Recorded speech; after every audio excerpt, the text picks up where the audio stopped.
আপনারা যারা চিপিং করতেছেন সবসময় আপনারা এভাবে চিপিং করবেন, সর্বোচ্চ 1 ইঞ্চি পরপর। সবাই আপনারা এই মেশিন দিয়ে যদি চিপিং করেন অনেক ভালো হবে।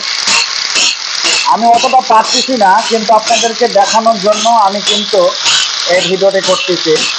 তো সকলে আপনারা সতর্ক থাকবেন এই কাজগুলো করার সময়, এবং আপনার সাইডে যে দক্ষ একজন মিস্ত্রি কিংবা হেল্পার এইগুলো দিয়ে আপনারা করাবেন।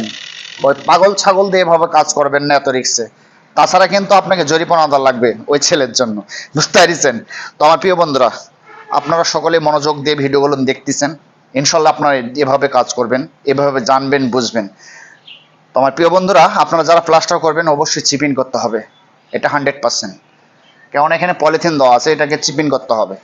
চিপিং না করলে আপনার মশলাটা আটকেবে না এবং টেকসই হবে না আপনার সিলিংটা। তো আমার প্রিয় বন্ধুরা, ভালো থাকেন, সুস্থ থাকেন, সবাইকে জানাই আল্লাহ হাফেজ।